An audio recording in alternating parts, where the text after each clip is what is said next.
বিজেপির রাজ্য সভাপতি শ্রমিক ভট্টাচার্য। শ্রমিক ভট্টাচার্য তিনি বলছেন যে পুরনো যে ভোটার লিস্ট সেই ভোটার তালিকা অনুযায়ীও যদি তৃণমূল কংগ্রেস তারা লড়াই করে আসন্ন বিধানসভা নির্বাচনে তাও তারা হারবে। ঠিক এইভাবেই হুঁশিয়ারি দিয়েছেন শ্রমিক ভট্টাচার্য। কি বলেছেন তিনি শুনুন। আমাদের একটা চ্যালেঞ্জ বিজেপির, এসআইআর বন্ধ করে দিন, ইডি সিবিআই এর দফতরে তালা লাগান, জিএসটি ইনকাম ট্যাক্সকে বলে দিন আর ফার্দার কোনো নোটিশ সার্ভ না করতে।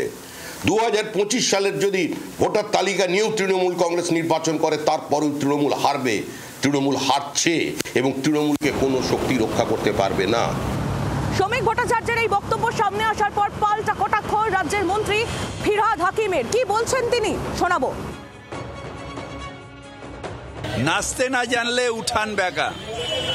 এরা জানে যে এরা হেরে বসে গেছে। বাংলার মানুষ এদের প্রত্যাখ্যান করেছে, 2021-এও করেছে, 2026-এও করবে। তাই এখন থেকে বাহানা খুঁজছে, না হলে ওই দিল্লির বসেরা ধরে একদম টিকিট এনে ধরবে কি করলে।